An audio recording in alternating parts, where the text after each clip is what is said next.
salam Katolisitas. Aku Stefani.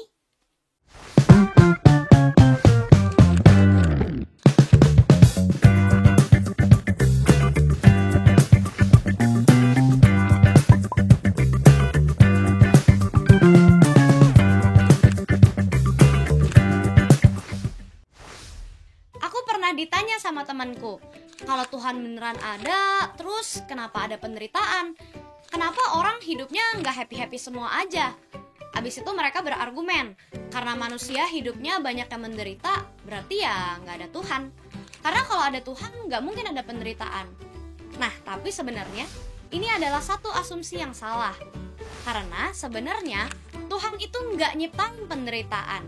Tapi memang Tuhan bisa izinkan penderitaan terjadi dengan tujuan yang baik. Kenapa begitu? Yuk kita bahas sama-sama.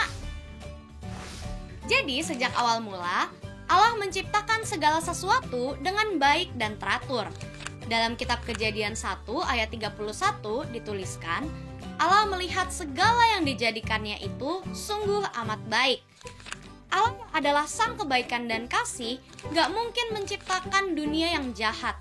Dan gak mungkin juga Allah menjadi sumber kejahatan moral, karena hal itu bertentangan dengan kodratnya. Jadi gak mungkin Allah melakukan atau menghendaki sesuatu yang jahat bagi umat manusia. Dan karena itu juga Allah gak nyiptain dosa dan penderitaan. Gak mungkin juga Allah sengaja nyuruh manusia buat berdosa. Justru sebaliknya, manusialah yang dengan kehendak bebasnya memilih berbuat dosa dan menolak untuk taat sama Allah. Tapi, keputusan manusia buat berdosa pun gak lepas dari pengetahuan Allah. Allah tahu manusia akan berbuat dosa. Dan karena itulah, Allah udah siapin rencana yang luar biasa buat nyelamatin manusia yang jatuh dalam dosa. Yaitu dengan mengutus putranya, Tuhan kita Yesus Kristus, buat menyelamatkan manusia dari dosa. Karena Allah amat sangat mengasihi manusia, mengasihi kamu dan aku, dan gak akan biarin manusia jatuh dalam dosa dan mati begitu aja. Allah gak menciptakan dosa dan penderitaan, dan ia juga gak ngedorong manusia supaya jatuh ke dalam dosa dan penderitaan.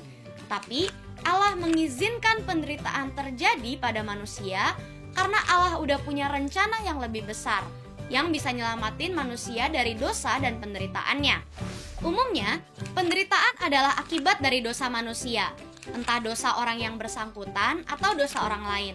Tetapi kalau sampai Tuhan izinkan itu terjadi, itu adalah karena Tuhan bisa mendatangkan kebaikan yang lebih besar kepada orang itu, maupun juga kepada orang-orang lain.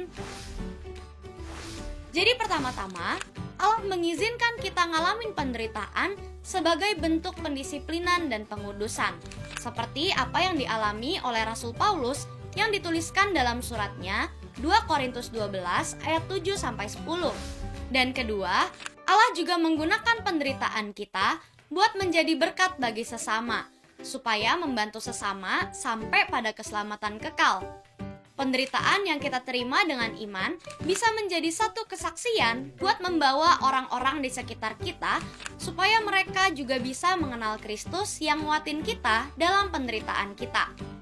Rasul Paulus juga menuliskan tentang ini dalam Galatia 4 ayat 13. Dengan kita sharing gimana kita bisa ngelewatin penderitaan kita bersama Kristus, kita juga bisa membawa orang lain menyadari kalau mereka pun bisa melewati penderitaan mereka bersama Kristus yang mengasihi dan menguatkan mereka. Selain itu, Santo Paus Yohanes Paulus II juga menulis tentang arti penderitaan dalam surat apostoliknya Salvifici Doloris. Ia mengajar kita melihat penderitaan seperti Ayub melihat penderitaan yang dialaminya.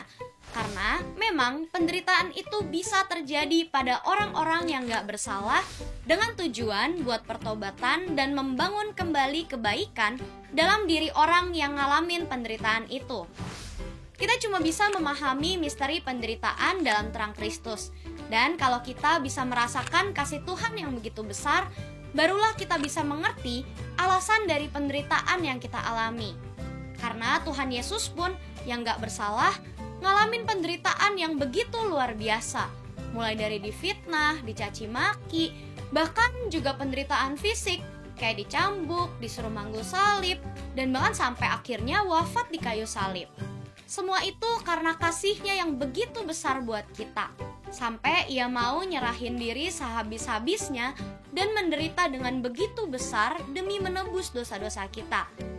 Sebenarnya pengorbanan Yesus inilah yang akhirnya juga tercermin dalam diri para rasul dan para martirnya yang dengan heroik demi cinta pada Tuhan dan sesama, mereka mau nyerahin diri sehabis-habisnya.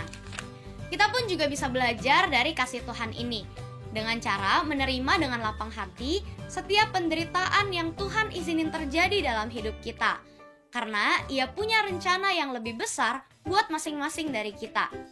Sesuai janji Tuhan sendiri, yaitu yang dikatakan dalam Yeremia 29 ayat 11, bahwa rancangan Tuhan itu adalah rancangan damai sejahtera dan bukan rancangan kecelakaan untuk memberikan kepadamu hari depan yang penuh harapan. Sampai ketemu lagi di video lainnya teman-teman. Terima kasih dan Tuhan memberkati. Bye-bye!